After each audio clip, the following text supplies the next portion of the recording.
Bueno, muchas gracias, Verónica.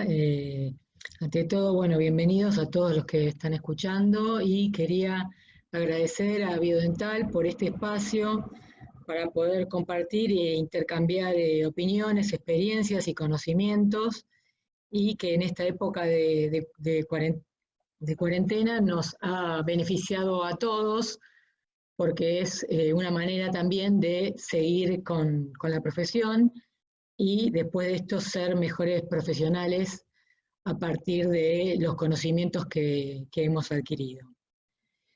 Bien, esta charla, esta conferencia, la decidí enfocarla desde otro punto de vista, porque la interpretación radiográfica tiene tres objetivos, ¿sí? Un objetivo es identificar lo anormal de lo anormal. En el caso de que haya alguna anormalidad, conocer la naturaleza y extensión de la lesión y también poder contribuir al diagnóstico diferencial de las lesiones. Eso sería la definición de lo que es la interpretación radiográfica. Pero todo esto, ¿con qué tiene que ver? Tiene que ver con la eficacia. ¿Con la eficacia de qué? La eficacia de las herramientas diagnósticas que nosotros utilizamos. En la actualidad, gracias al potente poder de cálculo de los ordenadores, hay infinidad de utilidades de lo que es las aplicaciones del ordenador tanto sea al diagnóstico como al tratamiento. Entonces, ¿qué es eficacia? Eficacia es la capacidad de una prueba específica para obtener información deseada de la información deseada. Y tiene dos características. Esto, digamos, la eficacia del equipamiento. La eficacia con respecto a las pruebas diagnósticas es otra cosa. ¿Y qué significa? Que sea efectiva, que se produzca el efecto deseado y que sea eficiente, que es la capacidad que tiene para realizar determinada función. Y voy a estructurar esta charla desde el punto de vista de la eficacia en las herramientas diagnósticas. ¿Y cómo se categorizan? Se categorizan en 6 niveles. El primer nivel es la eficacia técnica. La eficacia técnica tiene que ver con la calidad radiográfica. Y esto está relacionado con los físicos que crearon el equipo y le dan todas esas propiedades al equipamiento, no solamente a lo que es el CONBIN, sino a todas las herramientas que nosotros utilizamos, que nos dan la resolución espacial, la resolución de contraste, el ruido, el artefacto, el moteado cuántico, los cuales nosotros, el profesional no interviene en ellos, sin embargo, los utiliza. Y tiene que tener conocimiento de estas bases físicas. Después tenemos el nivel 2, que es la precisión diagnóstica, que es la que tiene que ver con el radiólogo que realiza el informe, ¿sí? Es la capacidad de un sistema radiográfico de poder diferenciar lo anormal de lo anormal. Y es una propiedad esencial en el diagnóstico. De hecho, cuando di la definición de lo que es la interpretación radiográfica, fue una de las primeras premisas. El nivel 3 es el pensamiento diagnóstico, y es el profesional que recibe esa imagen, que él tiene la información clínica y radiográfica de nuestro paciente, cómo afecta a él en su tratamiento o en su diagnóstico, que sería el nivel 3 de la eficacia. Luego tenemos el nivel 4, que es la eficacia terapéutica, que hoy en la actualidad está tan de moda. En realidad digo de moda porque es una herramienta nueva en la cual nosotros cambiamos la terapéutica a raíz de lo que es la precisión diagnóstica, ¿sí? A raíz de lo que es el diagnóstico presuntivo que tuvimos y la información diagnóstica que se tiene. Y acá es donde intervienen lo que sería la programación de los tratamientos. El nivel 5 es el resultado del paciente. ¿En qué se beneficia el paciente de esta terapéutica que no lo hubiera obtenido con otra terapéutica? Por ejemplo, en este caso es muy claro el beneficio que se obtiene el paciente en cuanto a dosis de radiación, que la dosis del CONBIN es muy inferior al múltiple slice, y para la parte odontológica a nosotros nos es absolutamente útil y es la mejor calidad que podemos obtener para observar las estructuras óseas. Y por último, el nivel 6, en el cual los odontólogos generales no estamos tan implicados, pero sí hacia el costo-beneficio para la población. ¿Por qué las políticas de salud tendrían que invertir en este sistema? ¿Cuál es el beneficio que trae para la salud? de la población en general. Bien, voy a ir desarrollando cada uno de estos ítems, pero en algunos voy a poner más hincapié que en otros. Y vamos a empezar con la eficacia técnica, que son los aspectos técnicos de la tomografía de Combin. Bien. La tomografía de Combin es una tecnología que permite una rápida adquisición y representación volumétrica de un conjunto de datos con exactitud y precisión de las estructuras anatómicas que la componen.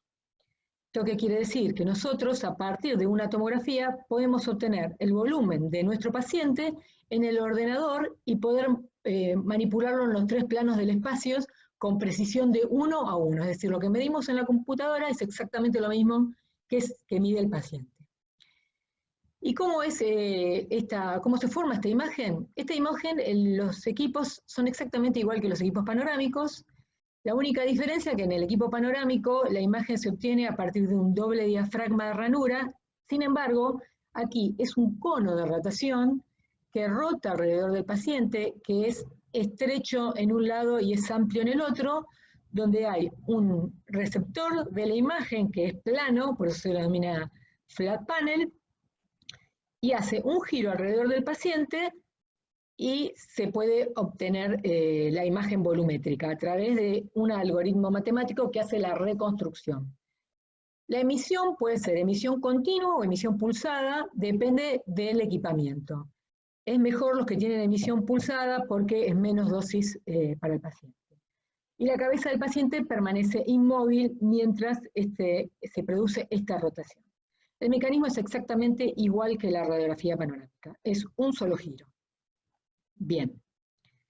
Entonces, acá tenemos la tomografía, un equipo de tomografía, y tradicionalmente nosotros utilizábamos esta información para hacer diagnóstico radiográfico, ¿sí?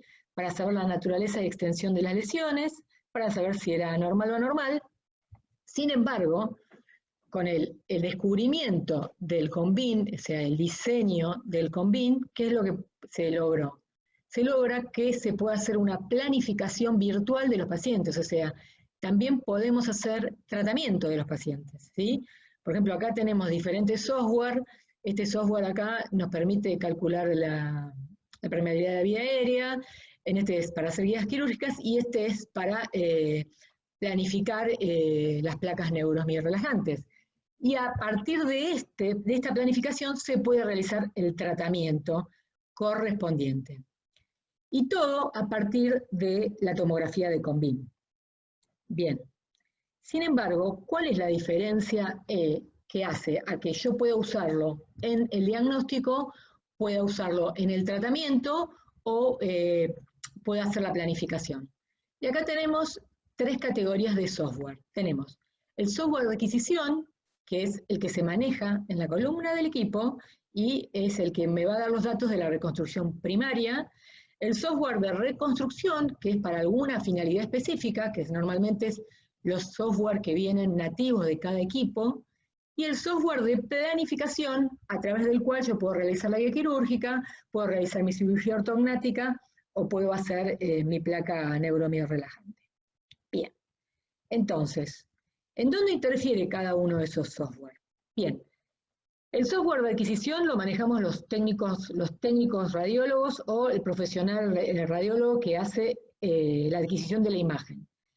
Y esto tiene que ver con lo que el profesional indicó en su orden radiográfica. Por eso es muy importante, cuando realizamos una orden radiográfica, determinar cuál es nuestro diagnóstico presuntivo y detallar lo más posible qué es lo que esperamos de esa imagen.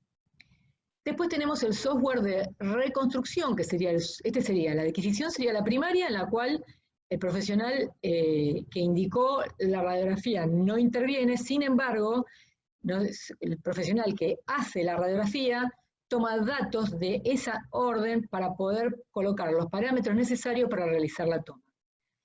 El software de reconstrucción, que sería el de diagnóstico, son los software que vienen con los CD que les entregan a los profesionales o que mandan online, en los cuales nosotros podemos hacer la reconstrucción primaria de la imagen y generalmente están diseñados para implantología, que es para lo que surgió esta técnica. Y ahí es el software de reconstrucción. Hasta acá es lo que nos trae el paciente. Bien. Ahora, si nosotros queremos hacer planificación o tratamiento, necesitamos los datos DICOM que se obtuvieron del equipo. Que si nosotros vamos a hacer eso, tenemos que necesariamente colocarlos, a pesar de que en los CD vienen los datos DICOM, a veces hay que, los profesionales que no están muy cancheros en el uso de los CD, hay que saber ir a buscarlos. En cambio, si uno en la orden pone, por favor, datos DICOM, nosotros sabemos que los enviamos aparte y ustedes son perfectamente identificables porque la extensión es DCM o DICOM también, o DICOM-DIR. Entonces, a partir de la reconstrucción terciaria, yo puedo hacer mi planificación o el tratamiento del paciente. La única salvedad es que para estos software que no vienen con el equipo, que se compran aparte, necesito los datos DICOM que yo tuve que haber indicado en la orden radiológica. Bien. Entonces, el software de adquisición, de acuerdo a los diferentes software, los diferentes equipos, tenemos tipos de equipo, posición del paciente, ángulo de rotación, número de fotogramas, áreas a estudiar o FOB, resolución, y acá puse un subíndice que serían los artefactos. Todos estos factores que tienen que ver con el software de adquisición, el software de reconstrucción primaria, nos va a determinar la calidad de la imagen, la dosis y la interpretación. Porque no es lo mismo pedir una tomografía para una cirugía ortognática que si yo quiero identificar un conducto accesorio de un molar. Para eso voy a necesitar mayor resolución y los parámetros de adquisición van a ser diferentes. Entonces, para poder prescribir, realizar e interpretar, debemos conocer perfectamente la calidad de la imagen, la dosis y la interpretación. Bien, ¿y qué tipos de equipo hay? Tenemos equipos que son tomógrafos, que solamente realizan tomografías. Tenemos equipos que pueden ser tomógrafos híbridos, que son tomógrafos, hacen panorámicas, y si tienen un brazo también hacen teleradiografía, mentonazo o frontonazo. A este equipo se llama híbrido. O tenemos equipos que hay para aplicaciones médicas en el cual el paciente está acostado, ¿sí? Que se puede hacer tomografía de rodilla, de mano, de pie. El problema de este equipo es que el paciente está acostado, y cuando el paciente está acostado cambia la relación maxilomandibular del paciente. Por lo tanto, nosotros tenemos que saber con qué tipo de equipo fue realizado mi tomografía, la tomografía que tengo en el consultorio. Si voy a hacer planificación o terapéutica. Después también, de acuerdo a la posición del paciente, puede estar sentado, puede estar parado o puede estar acostado. Y también el ángulo de rotación. Algunos equipos tienen 180 y otros tienen 360. Y esto es lo que me va a dar la caracterización radiológica bidimensional. Las imágenes 2D, ¿cómo se obtienen? Se obtienen de acuerdo a la atenuación del rayo. Esta flecha que está acá indica la dirección del rayo, y esto que vemos acá, ¿ven? Si yo hago incidir un rayo, la radiación va a ser atenuada en esta zona por dos objetos. Por lo tanto, acá voy a tener mayor atenuación que en este sector y que en este. Sin embargo, esto es lo que hace la caracterización radiológica bidimensional, y es a lo que estamos tradicionalmente acostumbrados, que es con la que obtenemos las imágenes periapicales tradicionales, todo lo que sea imágenes 2D, radiografías panorámicas, teleradiografías. Bien. El mismo principio lo utiliza el tomógrafo, nada más que hace estas imágenes y hace rotaciones, ¿sí?, alrededor del objeto, del paciente, y se producen múltiples imágenes con diferentes angulaciones, ¿sí? A estas imágenes se denomina fotogramas. Y así podemos ver que estas serían las imágenes puras que se obtiene el tomógrafo de Combin del paciente. Observen que son como si fueran teleradiografías, ¿sí?, o una posterior anterior. Son múltiples imágenes, ¿sí?, en diferentes angulaciones. Esta se obtiene en 0, esta en 45, esta en 90, y esto sería el número de fotogramas. A mayor número de fotogramas también tenemos mejor calidad de la imagen. Eso es lo que hace la diferencia entre el High Definition una de las diferencias entre el high definition y el low definition, el número de fotogramas. ¿Sí? Entonces, esto sería la caracterización radiológica, y a partir del número de fotogramas y del ángulo de rotación, el equipo realiza la caracterización completa del paciente, en la cual, a través de un algoritmo matemático, se produce esta imagen, ¿sí? Que es el volumen 3D de nuestro paciente dentro del ordenador. ¿Mm?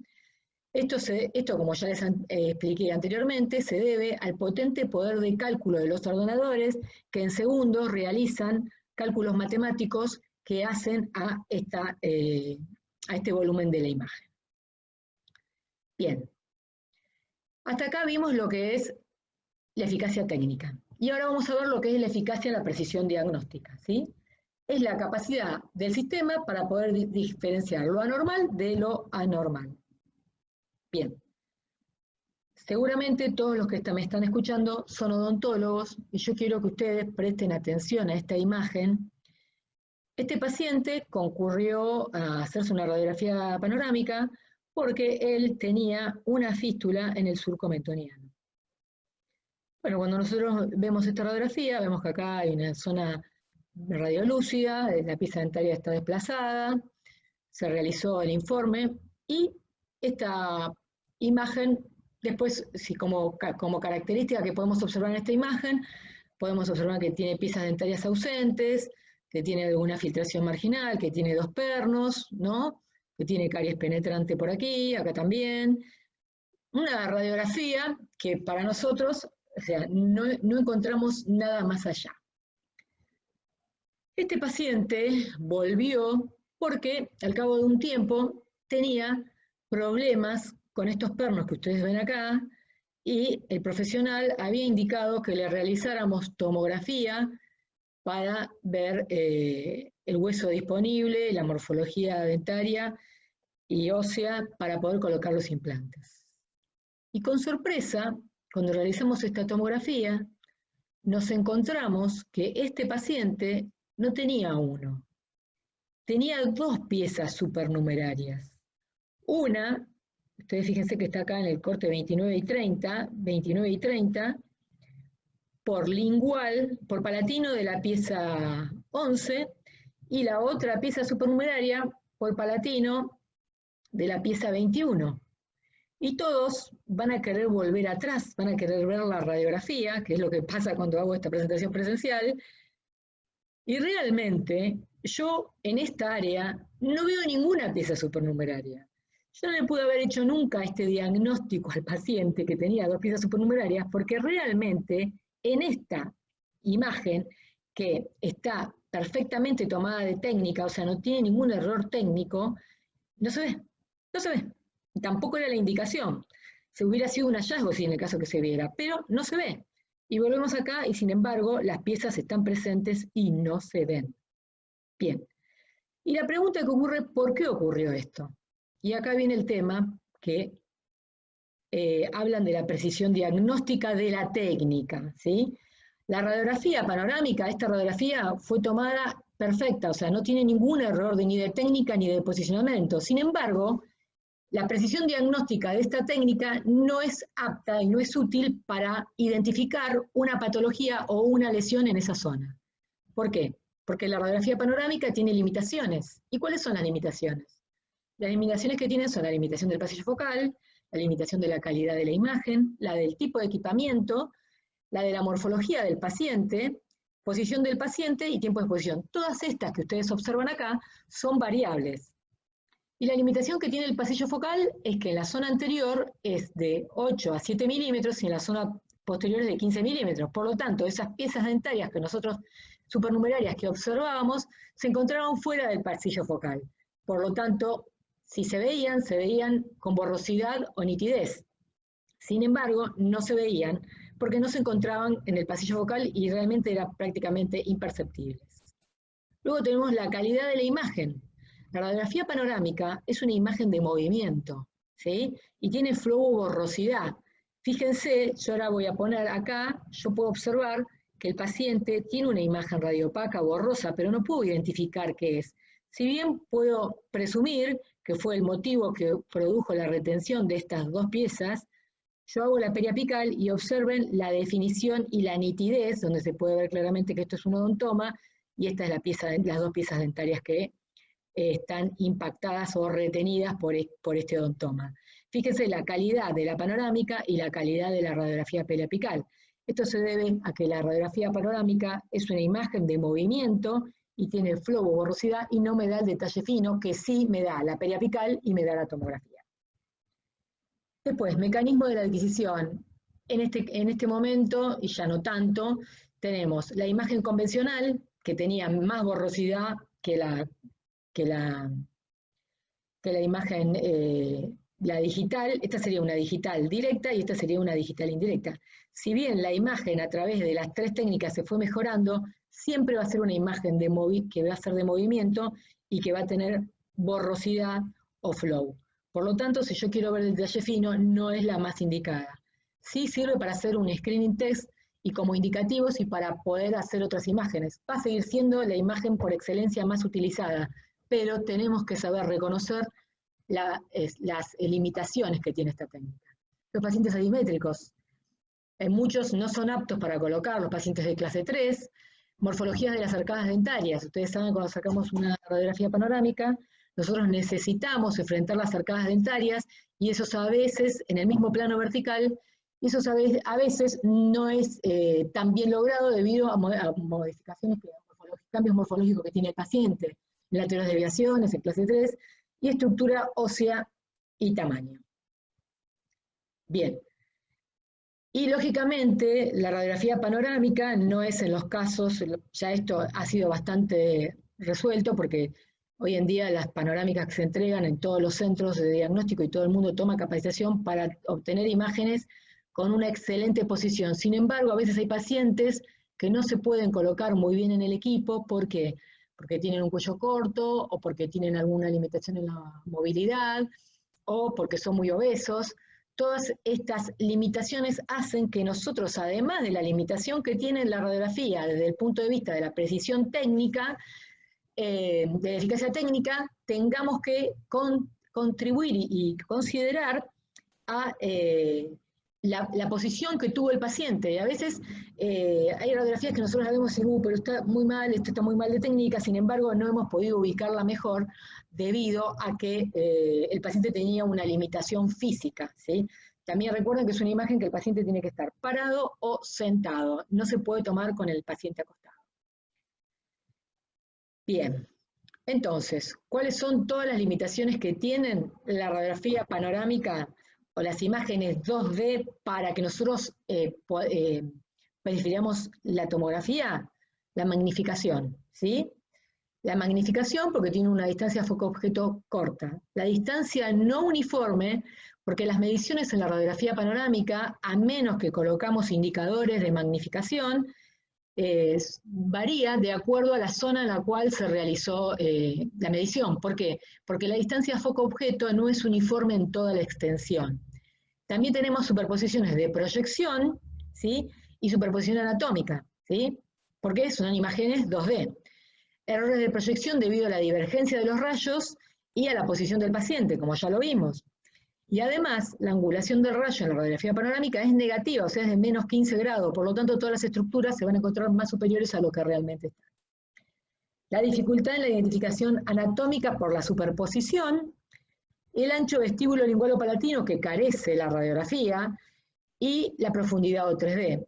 Yo tengo unos cuantos años de recibida y, en honor a la verdad, tengo que decir que yo he realizado implantes no solamente con radiografía panorámica, sino también con periapicales. ¿Pero por qué fue esto? Porque no teníamos otra herramienta diagnóstica. Era lo que teníamos, y ustedes van a ver en los artículos antiguos, donde los primeros que salieron, donde decía que había que hacer la palpación del reborde, que había que pasar el dedo, y todo eso era válido para ese momento. Pero hoy en día tenemos herramientas superiores y además están al alcance de todo el mundo. Entonces, ¿cuándo elegimos una imagen 3D?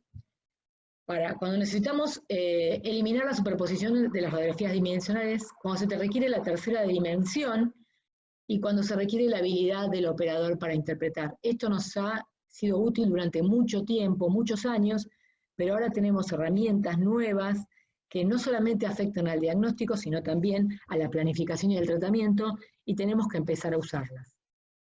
Bien, ¿y qué es otra cosa que también me determina la precisión diagnóstica? La adquisición que nosotros realicemos.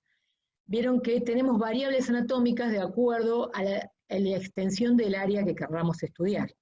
Y así, si yo, por ejemplo, quiero ver una reabsorción radicular, como es este caso, o quiero localizar conductos dentarios, conductos radiculares accesorios, voy a usar un FOB pequeño. El FOB pequeño es de 5 centímetros.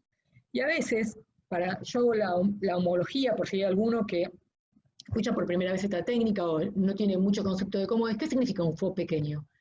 Que irradia, o sea que el área que voy a estudiar, equivale a 5 centímetros. ¿Y cómo serían 5 centímetros? Sería una periapical, el área de una periapical, ¿sí? Que lo haríamos en volumen, ¿sí? Entonces, si yo quiero ver hasta 3 piezas dentarias con definición y nitidez, voy a pedir un FOB pequeño. Si yo necesito hacer una rehabilitación con implantes en un maxilar o bimaxilar, voy a utilizar un FOB mediano o dentoalveolar y que te involucra hasta 2 arcadas, de 5 a 10 centímetros. Y si yo voy a hacer una cirugía ortognática, voy a usar un cráneo entero que sería más de 13 centímetros. ¿Sí? Entonces, FOB pequeño, FOB mediano, que sería un maxilar o 2 maxilares, y FOB grande sería maxilofacial. Entonces, dentario, dentoalveolar o maxilofacial. Y eso me determina el área a estudiar de acuerdo a la orden y a la indicación diagnóstica que me hayan realizado, que haya realizado el profesional. ¿Sí? Eso es lo que a mí me determina cómo yo voy a calibrar el equipo. ¿Y cuál es la diferencia entre un FOB pequeño y un FOB grande? ¿Un área pequeña o un área grande? ¿Sí? A menor dosis limita la zona de interés, elevada resolución espacial y menor dispersión. ¿Sí? ¿Y para qué la utilizo? Para ver fracturas dentarias, para evaluar la integridad del espacio periodontal, localización de morfología y dirección de conductos radiculares, y para piezas dentarias retenidas.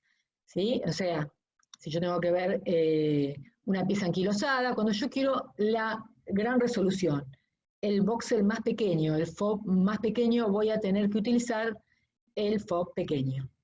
Si yo tengo que hacer una rehabilitación de implantología o tengo que hacer una cirugía ortognática, voy a usar mayor dosis, mayor va a ser el área anatómica, va a haber menor resolución comparada con la periapical y se va a utilizar en cirugía ortognática, malformaciones, en patologías externas y en fracturas dentoesqueletales. Este es el FOB que utilizan los maxilofaciales para hacer el planeamiento de cirugía ortognática. Entonces, a mayor FOB, más extensa el área anatómica representada, mayor exposición y menor resolución de la imagen. ¿Sí? Sin embargo, cuando yo estuve en Alemania, preguntaban, ¿no? Ellos preguntaron cuánto era la resolución que nosotros realmente queríamos para realizar, para colocar implantología. Y en realidad para implantología nosotros necesitamos ver las corticales y la calidad ósea. No hace falta ver tanto el detalle fino. También eso es lo que uno tiene que ver y evaluar cuando hace una imagen. ¿Tengo la información que necesito para realizar este tipo de terapéutica o no? Necesito más información. Y después, otro concepto que también afecta a la precisión y que tiene que ver con el FOB, nosotros si nos acercamos a la imagen que estamos ahora todos mirando en el ordenador, si nos acercamos vamos a ver que está constituida por un montón de puntitos que se denominan píxeles. Cuando nosotros tomamos una tomografía, esos píxeles los reconstruyen en voxel, es decir, que adquieren profundidad. Y esto es el concepto de voxel, que son cubos, ¿sí? Y es el menor corte, o sea, esto está determinado por la adquisición, y es la menor unidad en la cual nosotros vamos a poder realizar el corte. Y esto tiene que ver con la adquisición. Y el voxel tiene una forma cúbica, y eso es lo que permite que nosotros podamos hacer la orientación en los 3 sentidos del espacio y que siempre mida 1 a 1. Entonces el voxel es la menor unidad del examen volumétrico, es la unidad más pequeña tridimensional y cada imagen tiene el mínimo grosor que lo determinó el voxel. Esta es una representación de cómo es la representación volumétrica del cráneo, ¿sí?, dentro de la matriz que está constituida por voxeles.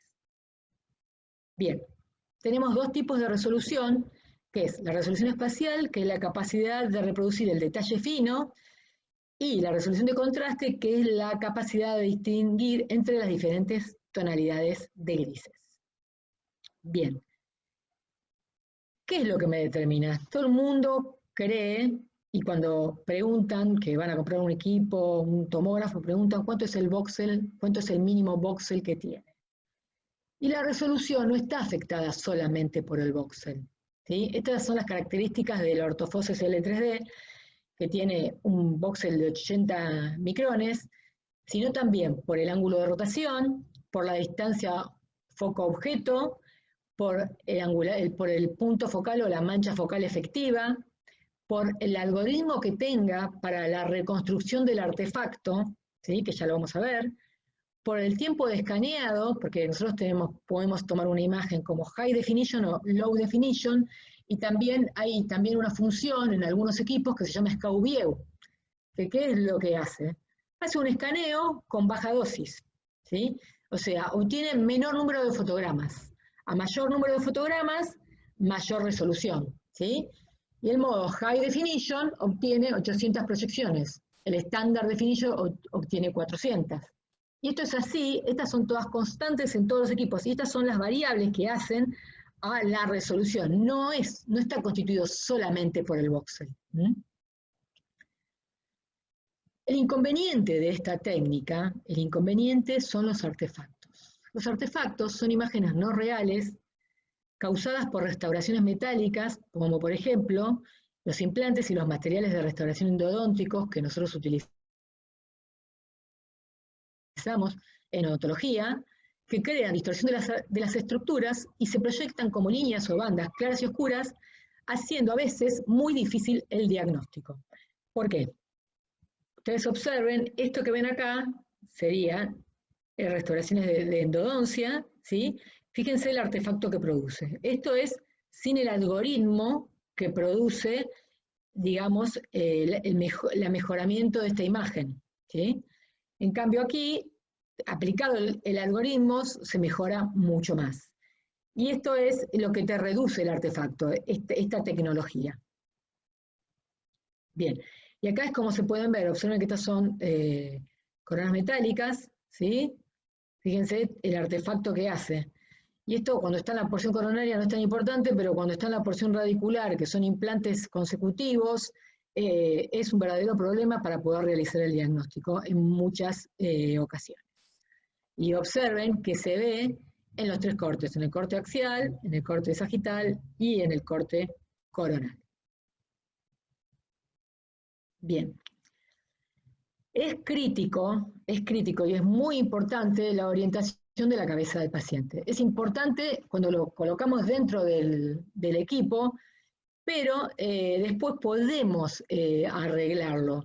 Sin embargo, yo siempre trato de decirle a los técnicos y a los profesionales que tratemos de evitar la mayor cantidad de pasos posteriores, ¿sí? Que el paciente tiene que ser bien colocado dentro del equipo, que hay que orientar bien los tres planos o ejes. Y esto no es solamente para la toma, sino también para cuando nosotros querramos hacer la navegación, tengamos que hacer nuestros cortes o querramos valorar alguna patología, ¿sí? O hacer algún tipo de medición. Entonces es importante que se orienten los tres planos del espacio, tanto para la adquisición como para el procesado. Porque como ya les dije, hay algunos pacientes que son difíciles de posicionar. Sin embargo, si el paciente no quedó bien posicionado o tiene algún problema, el software, esto es extensivo a todos los software, yo puedo reorientar, ¿no? Todos tienen esta función de poder reorientar el volumen. Esto yo lo giro y el paciente sube hacia arriba o hacia abajo, esto también, puedo girarlo y esto también. Entonces yo oriento los tres planos para que el paciente me quede alineado si es que esto no fue logrado con la técnica. Bien. Y a partir de la toma, lo que voy a recibir va a ser una reconstrucción multiplanar que por defecto viene en estos 3 cortes, ¿sí?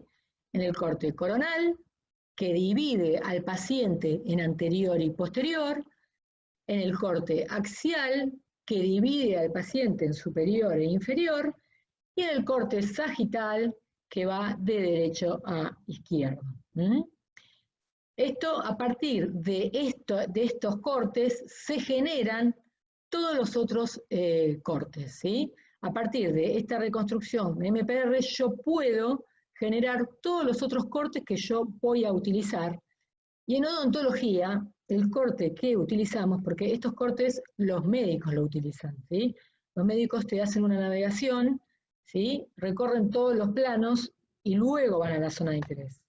En cambio nosotros vamos directamente al corte curvo panorámico, que este es un importante error diagnóstico, porque lo primero que tenemos que hacer es hacer la navegación de todo el volumen para poder identificar lo anormal de lo anormal, que era uno de los objetivos, y luego ir al corte curvo panorámico. Y ustedes pueden observar que acá se ven piezas dentarias, ¿sí? Esto, si yo lo miro, digo, sí, es una panorámica, pero me faltan estructuras, porque esto es un corte, es 1 milímetro de un corte panorámico, ¿sí? Se denomina corte curvo panorámico y es con el que estamos más familiarizados, porque nosotros trabajamos con arcadas dentarias, ¿sí? Entonces yo acá, ustedes observen, esta línea continua naranja representa este corte, ¿sí?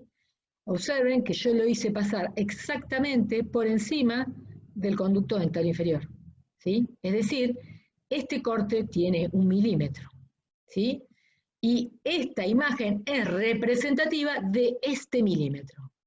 Ahora, ¿qué pasa si yo este milímetro me corro un poquito para adelante o un poquito para atrás? Voy a tener 1 milímetro hacia vestibular y otro milímetro hacia lingual, ¿sí? Entonces, ahora voy a ver qué es lo que pasa. ¿Ven? Acá en azul lo hice un poquito más grotesco, más de 1 milímetro, porque 1 milímetro era muy, muy chiquitito y no se veía, entonces hice una línea un poco más gruesa. Fijen, esto es representativo. Observen que acá yo puedo ver una zona hipodensa, que no representa una patología, ¿sí?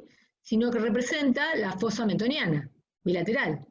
Y acá, en la más inferior, el verde, yo desplacé el corte hacia lingual y observen que acá puedo ver la fosa sublingual, que no representa una patología. Esto es un concepto muy importante en tomografía, saber dónde fue realizado el corte, qué orientación tiene y cuál es la limitación, ¿sí? de cada uno.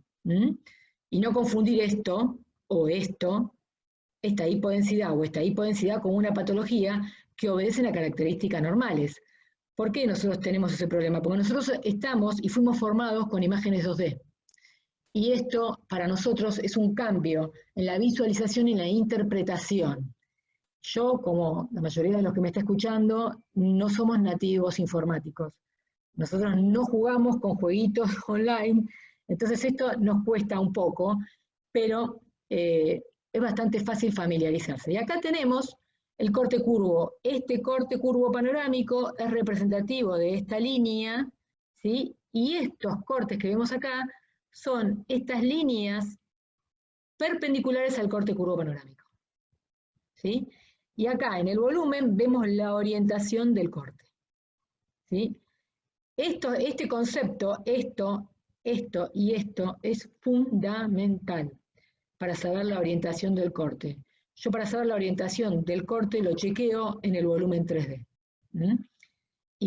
Y siempre tiene que ser perpendicular a... o sea, el corte curvo tiene que ser paralelo a las corticales vestibulares y linguales, y el corte transversal tiene que ser perpendicular al corte curvo panorámico. Es difícil explicarlo, pero es fácil la interpretación. La navegación, todo esto ¿con qué se logra? se logra con el mouse. El mouse, lo único que tenemos que hacer, nosotros estamos acostumbrados a usar negatoscopio, a usar la lupa, a medir con regla, eso no existe más. Con la tomografía con BIM todo se realiza con una sola mano y con el mouse. El mouse y el scroll y los dos dedos. ¿Qué es lo que hacemos?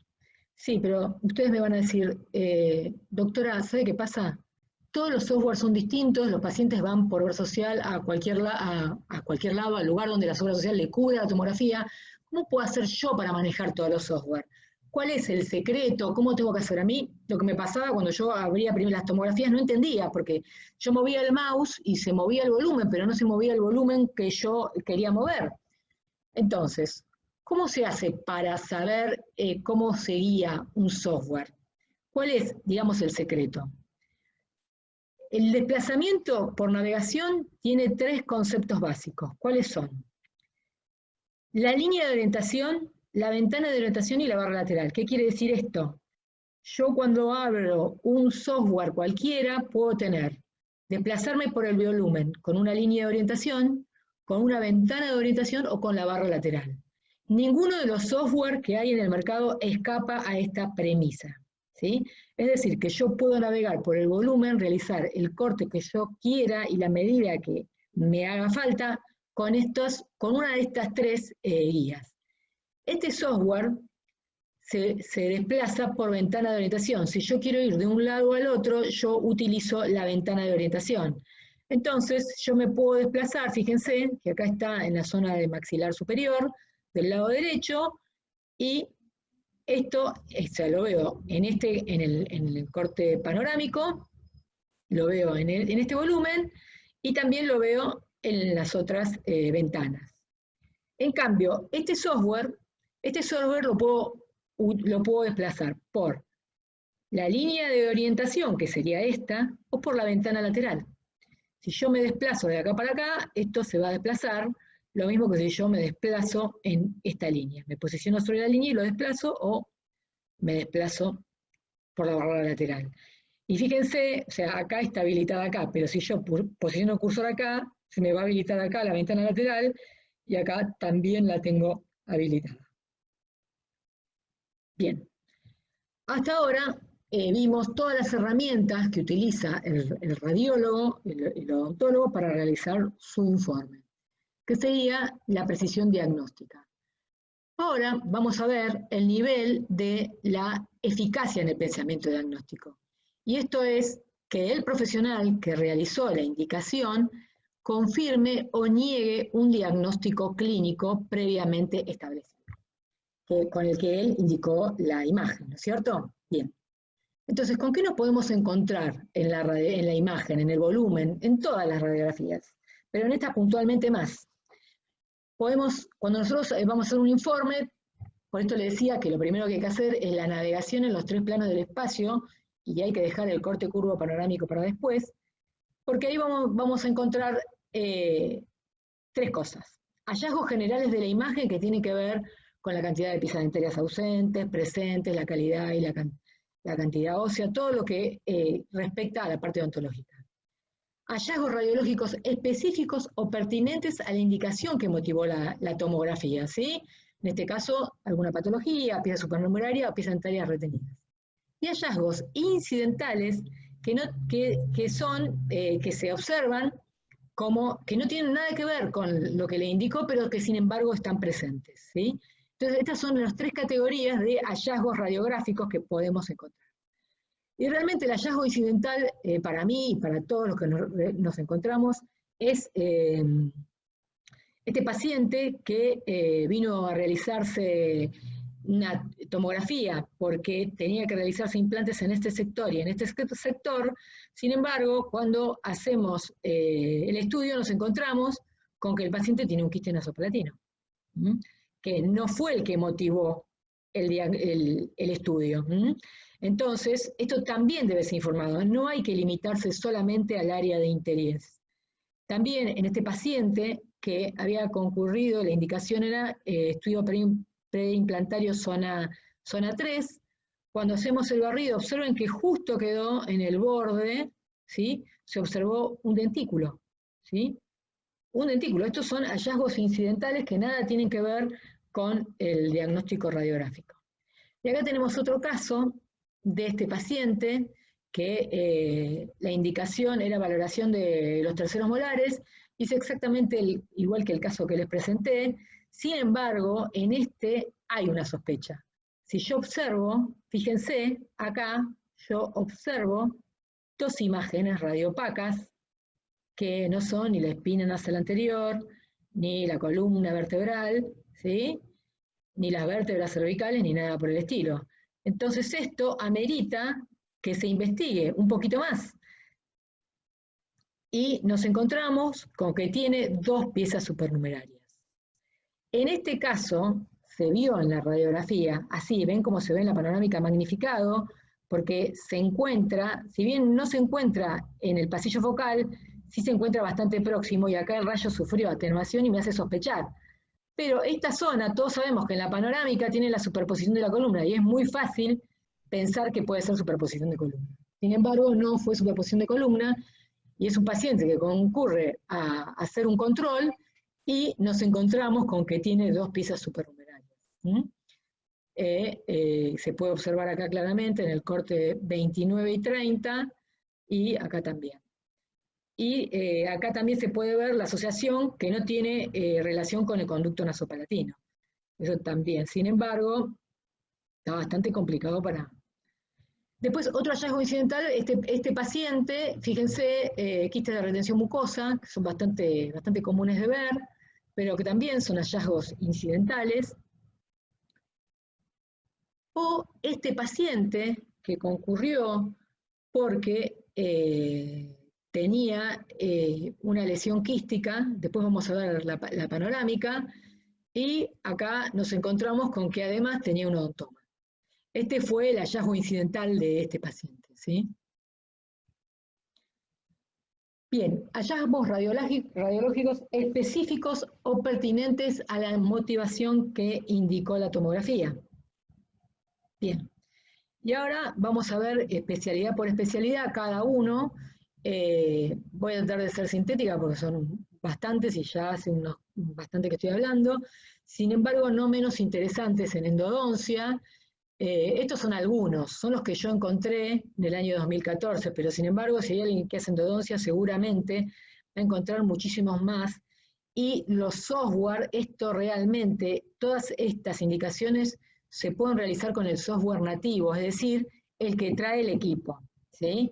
No con reconstrucción, con software de reconstrucción terciarias. Con los formatos DICOM, con el software nativo se puede realizar. Por ejemplo, este paciente... observen acá esta pieza dentaria bilateral, los dos 5 superiores, tanto el 15 como el 25, tienen taurodoncia y además de taurodoncia, dos conductos radiculares. Esto es un hallazgo, pero ¿qué hace? Este paciente vino a realizarse la tomografía porque tenía una parestesia. Cuando uno escucha parestesia, mi hijo me dijo, mamá, lo peor que le puede decir a un odontólogo es que se me durmió el labio o que no se me fue la anestesia. Y fíjense acá que la hipodensidad periapical produjo, esto se agudizó y produjo la parestesia debido a esta pieza dentaria. Y acá también tenemos otro caso de parestesia, donde esto es súper importante porque cuando nosotros realizamos la medición, tenemos que saber perfectamente la orientación del corte. Y siempre hay que tomar la distancia mínima al techo del conducto y descontar la cortical del techo del conducto, para que no pasen estas cosas, porque la orientación la da intraoperatorio, por eso es tan importante la utilización de guías quirúrgicas para la colocación de implantes, para realizar la comprensión. En endodoncia, acá también, fíjense, acá tienen la periapical, ¿sí? El paciente vino, acá había un aumento del espacio periodontal, había una radiolucidez no tan marcada, sin embargo, cuando realizamos la tomografía, esta hipodensidad retroradicular es imposible verla como una periapical. Y esta radiolucidez periapical está altamente influenciada por angulación del rayo en la incidencia.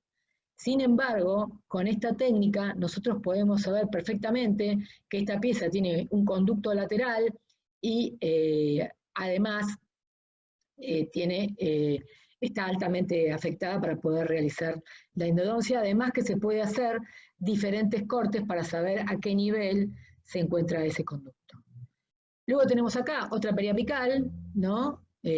Todo esto siempre hablando de las limitaciones de 2D. Cuando se requiere la tercera dimensión, el paciente tenía sintomatología en esta pieza, en la pieza 21, le realizamos la tomografía y nos encontramos con que tiene una fractura dentaria, que en la imagen 2D no se veía.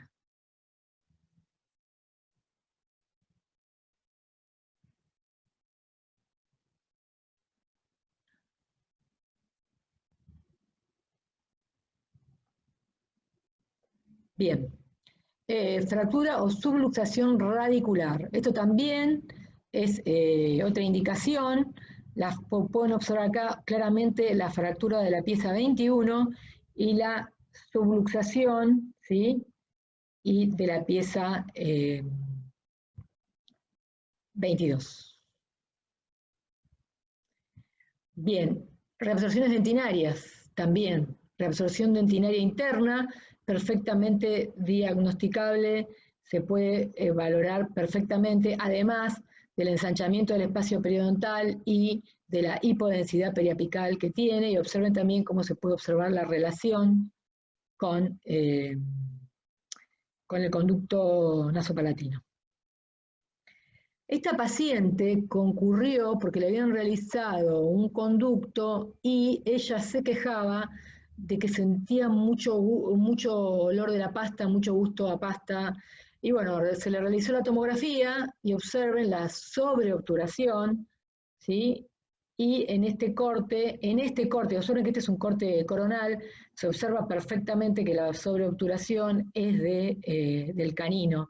Acá en los cortes transversales se veía la pasta, pero no se veía la vía de acceso, y en la zona anterior a veces es muy útil usar el corte coronal, como es en este caso. Esta la puse para mostrar el corte coronal. En ortodoncia súper importante, no es que yo tengo mi corazoncito en la ortodoncia, pero sí, en ortodoncia es muy útil porque nos da la valoración 3D de la pieza dentaria retenida, la ubicación de la pieza dentaria, la orientación y la información, si la pieza está anquilosada. Además se puede hacer cefalometría 3D para la cirugía ortognática, el planeamiento quirúrgico. Hay software que hacen estos que son súper útiles y hoy en día los está usando todo el mundo porque la tecnología revolucionó la odontología. El Convin revolucionó porque cambió, como les dije al principio, no solamente el diagnóstico, sino la planificación y el tratamiento. Y además, tener el paciente en el ordenador sin que esté el paciente. Siempre eso es una gran ventaja. Evaluación de las piezas dentarias retenidas. Observen estas dos piezas dentarias retenidas, que se pueden apreciar claramente, pero yo en el volumen 3D puedo ver perfectamente la orientación y la relación con las piezas adyacentes, ¿sí? Para saber dónde debo pegar el braque y hasta dónde tengo que hacer la fuerza, dónde tengo que hacer el anclaje. Y acá observamos también las relaciones que tienen con las piezas dentarias adyacentes, para no hacer tracciones que ejerzan fuerzas nocivas sobre piezas adyacentes. Además de que uno puede ver las piezas supernumeraria y localizar. Reabsorciones radiculares. Reabsorción radicular, esto tiene que estar documentado antes de iniciar el tratamiento ortodoncia. Siempre un consejo que doy a todos los alumnos que hacen la especialidad de ortodoncia, que hacer una ortodoncia sin haber hecho los estudios adecuados, acordes, es como tirarse a la pileta sin saber, hacer un clavado en una pileta sin saber la profundidad de la pileta, ¿no? Este caso es un paciente que iniciaba un tratamiento y observen la reabsorción que tenía de esos incisivos laterales. Uno tiene que tener muy bien documentado esto, no solamente con panorámica, sino con tomografía, porque el pronóstico de este caso es muy malo. Igual que esta, angulación y morfología ósea, dentaria y peridentaria. Fíjense, esta pieza, ¿sí?, que tenía una alteración del desarrollo de la forma, además de las dos piezas supernumerarias, y acá tenemos la tomografía, observen, ¿no?, la forma que tiene, que parecería que fuera una fusión entre un supernumerario y el incisivo central, porque no tiene incisivo central. Este sería las veces de incisivo central, ¿sí? Observen cómo se ve, ¿no?, la morfología, y esto también tiene que estar bien documentado y hablado antes de iniciar un tratamiento de ortodoncia, cuál es la finalidad, qué vamos a hacer con esta pieza dentaria, ¿no? Y si el paciente no quiere hacer la extracción, porque ustedes saben ahora que los tratamientos son consensuados con los pacientes, el consentimiento informado es súper importante, pero para tener el consentimiento informado nosotros tenemos que tener todas las herramientas para mostrárselas al paciente y que el paciente comprenda, porque el paciente no sabe de odontología. Nosotros somos los que tenemos que graficar y explicarles, y esta es una herramienta excelente para poder explicarle al paciente, para motivarlo y decir lo que uno va a realizar. En este caso también pieza supernumeraria, si bien no hace a la valoración de la ortodoncia, porque acá el paciente concurrió por los caninos, pero esto hace al diagnóstico. Apareció en la teleradiografía y hay que tratarlo. Y ahí se ve, observen la ubicación, la orientación que tiene, prácticamente sale por la espina nasal anterior. ¿Sí? Bien. Y después, ahora también quiero agregar esto, porque está muy de moda, y me parece bárbaro, la utilización de las placas. De las placas como tratamiento de ortodoncia, ¿no? En vez de colocar la ortodoncia, colocamos las placas. Hay que hacer una valoración de las corticales antes de hacer el tratamiento. Y acá hay una discusión entre dosis, tratamiento, riesgos y beneficios, ¿no? Que no es el motivo, pero yo acá hice un corte de incisivo superior para que ustedes vean lo que es la cortical alveolar, y observen ahí en la zona apical cómo es la implantación dentaria. Esto sería el canino. Esto sería de premolar, observen que acá en los premolares tenemos bastante margen para poder desplazar las piezas dentarias. O ahora que se utiliza tanto la ortodoncia en los adultos, poder hacer una valoración de realmente si esas piezas dentarias, si están en condiciones normales para recibir un tratamiento de ortodoncia. Los pacientes no se quieren colocar los brackets, sin embargo, la moda, y nosotros tenemos que tomar todos los recaudos cuando hacemos nuestro tratamiento. Yo pienso que la tomografía es necesaria si vamos a hacer tratamiento de ortodoncia para saber los movimientos y los desplazamientos dentarios que vamos a hacer y qué efectos pueden tener sobre las estructuras de soporte. Si no, después los periodoncistas dicen que los ortodoncistas dejamos las piezas dentarias fuera de las tablas. Y a veces los pacientes ya vienen, no hace falta poner ningún bracket para saber que los dientes están fuera de la tabla, pero bueno, hay que tener herramientas para comprobarlas. Este paciente, la doctora se quejaba y ella me decía que no sabía por qué no podía orientar correctamente la pieza 23, que por más que ella lograba el espacio poroclusal entre el central y el lateral, no lograba inclinar la raíz y no se preguntaba, pero esta es una de las primeras tomografías que hice y bueno, dije, vamos a hacer la tomografía, a ver cuánto, para colocar el implante, ¿no? A ver cuánto tiene. Y con sorpresa, cuando realizo la tomografía, encuentro, esta es una tomografía muy viejita, que tenía un resto radicular de una pieza primaria, que no se veía clínicamente. Sin embargo, estaba, y era lo que producía que no pudiera orientar. Por eso también es importante hacer la tomografía. Cada profesional tendrá su criterio, yo hablo del riesgo-beneficio de realizarla o no realizarla. En este caso, las reabsorciones radiculares, que también tienen que estar bien documentadas al iniciar el tratamiento de ortodoncia, observen acá la reabsorción radicular que tiene por la presencia del canino en la pieza 24. Y acá tenemos, esto no es un detalle menor, tenemos ahora nosotros la permeabilidad de la vía aérea. Yo siempre digo que la permeabilidad de la vía aérea puede estar alterada por la hipertrofia del cornete, por amígdalas adenoideas o amígdalas palatinas, ¿no? Y en este caso, fíjense, acá se observa una hipertrofia de cornete a causa de tejido blando. Observen el contralateral, ¿no? Cuando hablamos de, vamos a hacer la ortodoncia, buscar la causa, por qué el paciente respira por la boca o respira mal, o qué problema tiene, siempre hay que buscar el origen.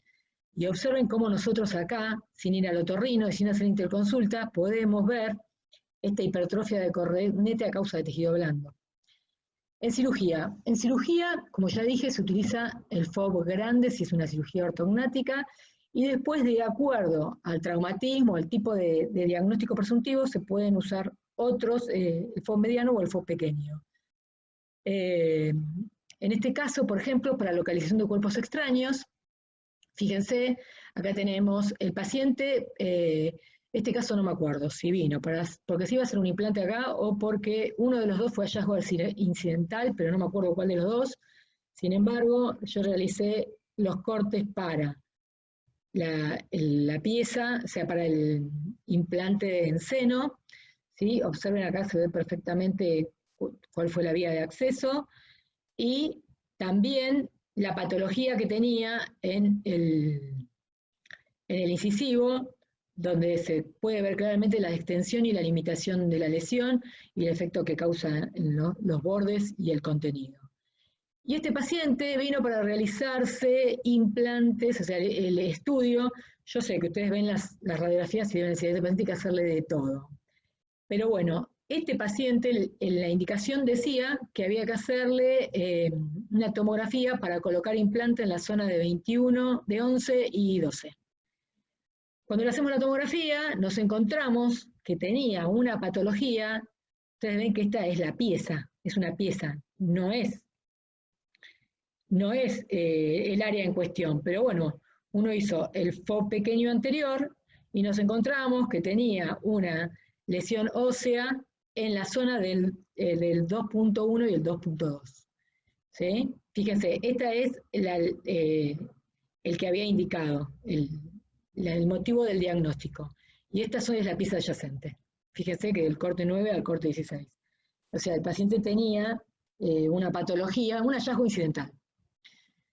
Después, ameloblastoma. Observen acá como las características de la lesión, cómo se puede ver claramente la extensión, los efectos sobre las corticales, el contenido, si es perforado, el desplazamiento de las piezas dentarias, el desplazamiento del conducto, y se puede ver el volumen 3D, hermoso, hermoso, donde se puede ver la lesión. Después también relación con el conducto dentario inferior. Fíjense que en la radiografía panorámica, y particularmente en esta, que fue la que elegí, observen que parecería que tanto del lado derecho como del lado izquierdo, la pieza dentaria estaría en relación con el conducto dentario inferior.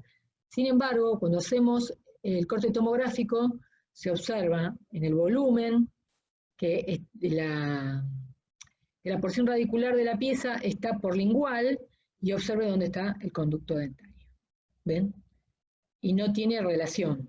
No tiene relación porque está corticado, no hay relación con el conducto dentario. Sin embargo, el problema acá, cuando uno hace la fuerza, tiene que tener cuidado porque fíjense que es muy delgada la cortical que tiene por lingual. O sea, nunca está de más, siempre aporta. Y después, conducto retromolar, que en base a la verdad y a la experiencia, hay muchos más de lo que yo consideraba. Y el problema del conducto retromolar tiene que ver con el calibre que tenga, ¿sí? O sea, si tiene un calibre considerable, hay que considerarlo y hay que informarlo siempre. Fíjense el conducto retromolar acá, ¿sí? Cómo se puede ver claramente, y justo está en la zona de los 8.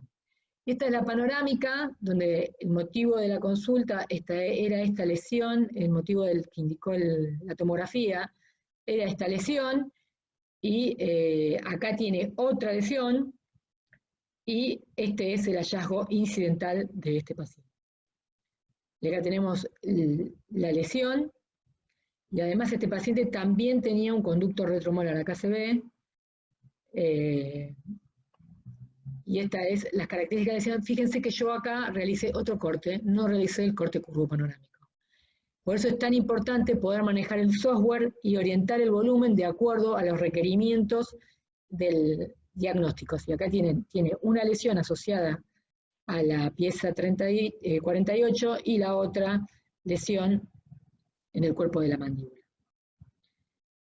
Después la presencia de antrolitos. Esto también es un hallazgo incidental, ¿sí? Que son calcificaciones intrasinusales, que también son hallazgos, y esto es para poder realizar exodoncia de piezas dentarias retenidas, ¿sí? Para saber la vía de abordaje más apropiada y cuál es la pieza indicada para poder realizar. Fíjense que este es el incisivo central, este es el lateral y este es el canino, y esta que está acá es una pieza supernumeraria, que es la que produjo la retención. La extensión y localización de patologías. Y también se usa, vieron que yo les dije que tienen el combin de aplicaciones médicas, se puede hacer hueso temporal y para oído. Y esto es lo que ven en los oídos. Yo no voy a entrar en este tema, voy a mostrar algunas imágenes, pero para que sepan que pueden pedir una tomografía de oído, tiene otro corte, otra orientación, pero los otorrinos dicen que la imagen es excelente. Hay que cambiar la posición del paciente dentro del equipo, pero cualquier cualquier tomógrafo con aplicación odontológica lo puede realizar perfectamente. Y bueno, la ATM, donde podemos ver la morfología y la integridad de las corticales y la relación del cóndilo en la cavidad, en apertura y en cierre. Y lo dejé para lo último porque es para lo que fue creado y con lo que todo el mundo está más familiarizado, para ver la evaluación de la zona receptora de implante, porque si yo en este paciente hubiera hecho la palpación como la hacía antes, aparte de que tiene una pieza dentaria retenida, observen el trabeculado óseo anormal, característico como vidrio esmerilado, para colocar el implante, además que tiene la pieza dentaria retenida. Acá tenemos una displosia fibrosa, y además, fíjense, el cambio de la morfología, ¿no? Y la extensión que tiene, que parece, o sea, en la tomografía es mucho más de lo que se ve en la radiografía panorámica, mucho más. Después, evaluación de la morfología de la raíz y la patología asociada a la extracción, si vamos a hacer implantología inmediata, donde acá hay que medir el hueso disponible y también hay que medir la profundidad del remanente dentario. Después, la ubicación de estructuras anatómicas relevantes y su relación con la colocación del implante, ¿sí? Donde hay que evaluar el conducto dentario inferior, el agujero mentoniano, ¿sí? Y la morfología y la dirección, y la orientación del corte fundamental. Y acá, ubicación de estructuras relevantes. En este caso, este paciente tenía el conducto dentario inferior prácticamente a nivel del reborde. Fíjense, observen acá donde tenemos el conducto dentario inferior. Y también las variantes anatómicas. Como ya les dije, el conducto retromolar.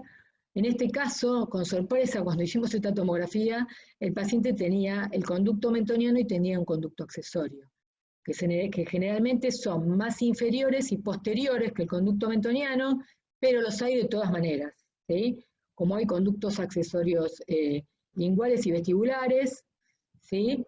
Y acá tienen el corte de este paciente. Fíjense que acá tenía un conducto accesorio y acá tenía el conducto mentoniano, el agujero mentoniano. Y de este lado lo mismo.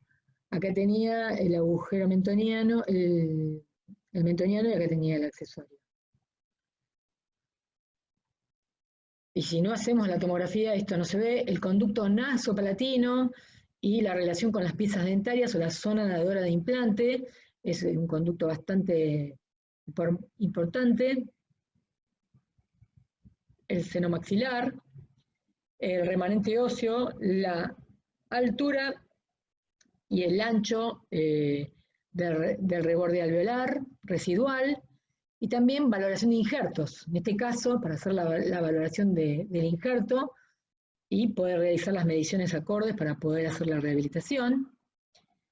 Y la morfología del reborde alveolar residual, que esto, en esta panorámica parece que el paciente tiene un montón, y que no va a hacer falta hacer una tomografía. Sin embargo, cuando realizamos la tomografía, si bien en la zona posterior, ¿sí? Acá estamos en el corte 9, ¿sí? En el corte 12, pero cuando venimos al corte 24, encontramos que tenemos muy poquito y que van a ser necesarias otras técnicas para poder rehabilitar a este paciente.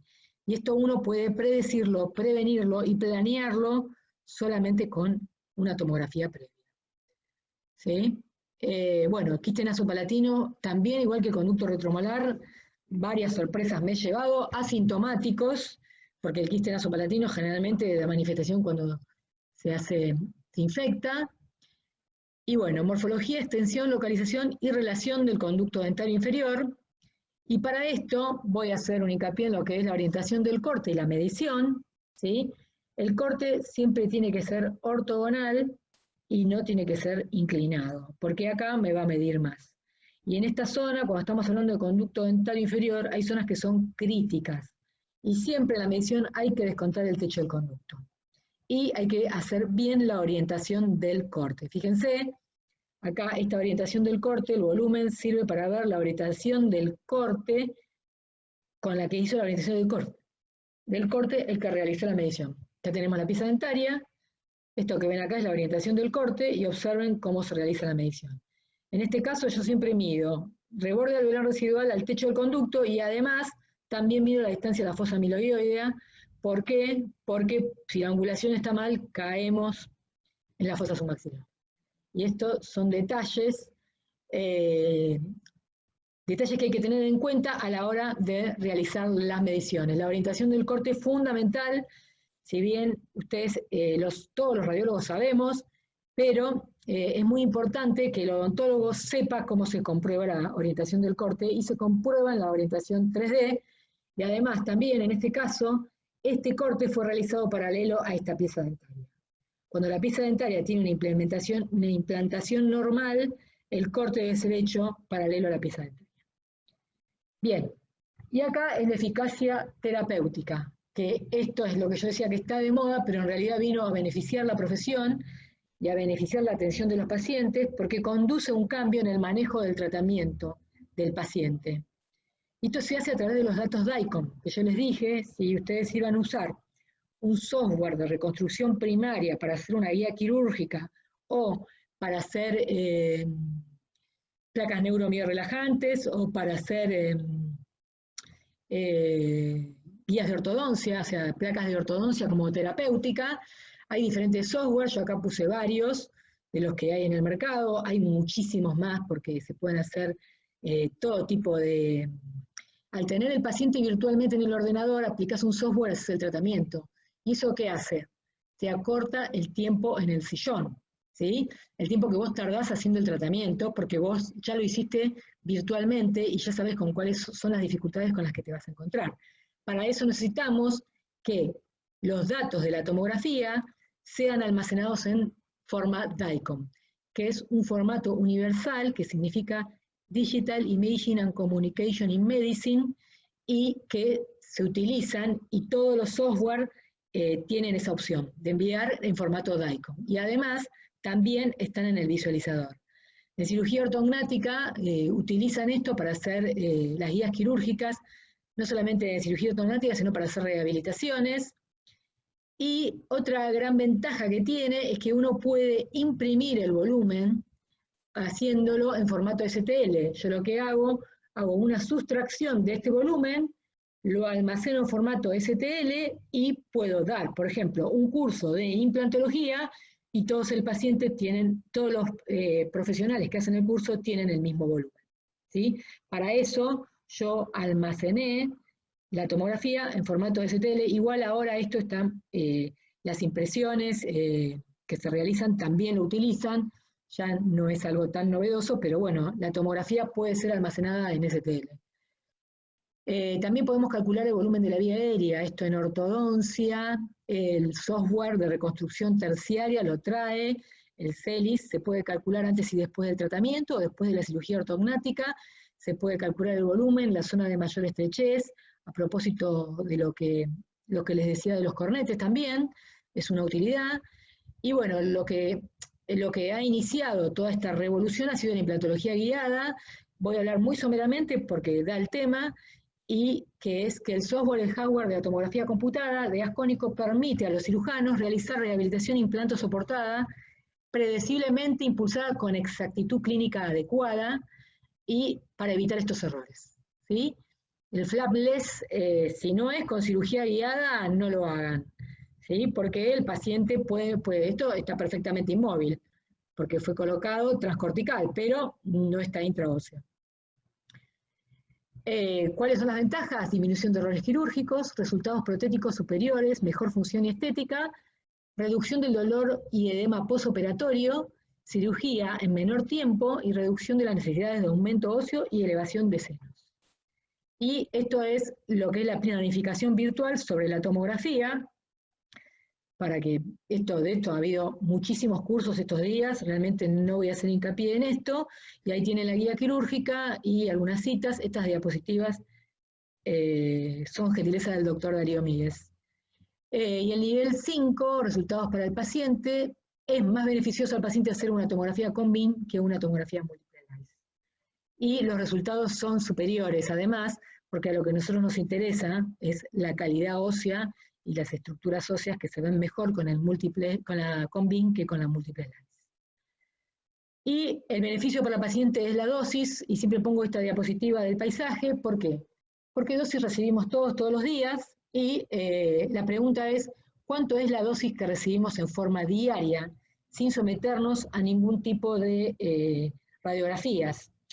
Además de toda la dosis de radiación que recibimos en los aeropuertos, cuando subimos un avión, simplemente la dosis que recibimos por día, solamente por salir de nuestras casas, ahora que no la estamos recibiendo.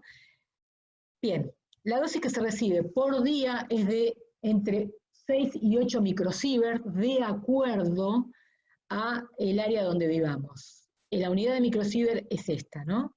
Entonces sería de 6 a 8 microsievert, es la radiación que recibimos en forma natural, sin haberse realizado ningún tipo de radiografía.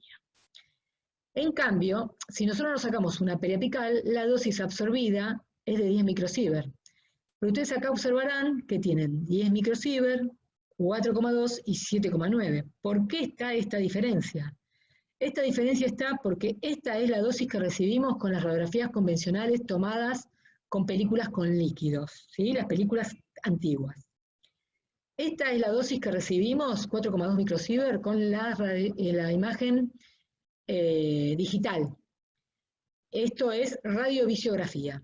Es el sensor que viene con un cable y que se coloca a la computadora. Y esta es la dosis que se recibe por una periapical tomada con placas de fósforos, que es el sistema de radiografía digital indirecta. Para la panorámica es exactamente lo mismo. Para una panorámica convencional, que ya casi no hay en el mercado, 26 microsievert. En cambio, para una con sistema directo es 4,7 microsievert, y para sistema indirecto es de 14,9 microsievert. Observen que los sistemas digitales, ambos son inferiores a lo que es convencional, porque hay una conciencia de que hay que disminuir la dosis para el paciente, y además la información que se obtiene es superior, o sea, que acá sí hay un beneficio para el paciente. En cambio, con la tomografía médica, este artículo es del año 1995, en el cual no se habían agregado algunas zonas, pero yo lo sigo tomando porque para maxilar inferior es 761 microsievert y para maxilar superior 104 microsievert, ¿sí? En cambio, con la tomografía múltiple slice, la tomografía de CONBIN, la tomografía que estamos utilizando, va a variar la dosis, como le dije, a mayor dosis, a mayor FOB, más área anatómica y mayor dosis. Y este artículo lo dividió en adultos y en niños. Para un FOB grande, en un adulto, es de 212 microsievert, y en un niño es de 175 microsievert.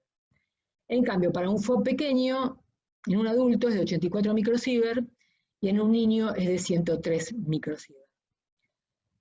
Siempre la radiografía debe ser indicada cuando la examinación clínica lo requiere, porque yo estoy obteniendo un beneficio diagnóstico de esa imagen. Ustedes observaron todos los hallazgos incidentales, toda la información que te da la tomografía, que mejora el diagnóstico y mejora la terapéutica del paciente. Por lo tanto, siempre se obtiene un beneficio diagnóstico de las imágenes con tomografía. Y hay que demostrar que el beneficio para el paciente supera los riesgos. Mayor información, evita errores, previene complicaciones, acorta los tiempos quirúrgicos, mejora los resultados, motiva al paciente y mejora la imagen del profesional. Fíjense en estos casos cómo es la diferencia, ¿no? Mejora los resultados. ¿Y cuál es la dificultad? ¿Cuál es la única dificultad que tiene esto? La dificultad que tiene es que podamos manejar el software y familiarizarse con esa imagen. Y el nivel 6 es el costo-beneficio para la población. Acá tienen que ver las políticas económicas y de atención, de que las políticas de atención de salud responsables de asignar los recursos a las atenciones médicas. Siempre es útil poder, mayor información mejora los resultados y mejora el tratamiento del paciente y por lo tanto evita complicaciones. Y esto también es un beneficio para los recursos. La única dificultad que tiene es el manejo del software, es poder cambiar de la imagen estática a la imagen dinámica y ayornarse a los nuevos sistemas que hay terapéuticos de planeamiento y de terapéutica para los pacientes y aprovecharlos para mejorarnos profesionalmente. Cambiar de la imagen estática a la dinámica. Y otra dificultad es saber orientar bien el volumen de la cabeza del paciente en el software, para no incurrir en errores diagnósticos. Las ventajas que tiene contribuyen al diagnóstico diferencial, como ya lo hemos visto, influir en las decisiones sobre la terapéutica del paciente, aumentar las posibilidades de resultados favorables del tratamiento, mantener un costo-beneficio favorable, porque al tener más información, yo puedo mejorar mi terapéutica, mi pronóstico y acortar los tiempos quirúrgicos también, y además contribuye a la investigación en la toma de decisiones.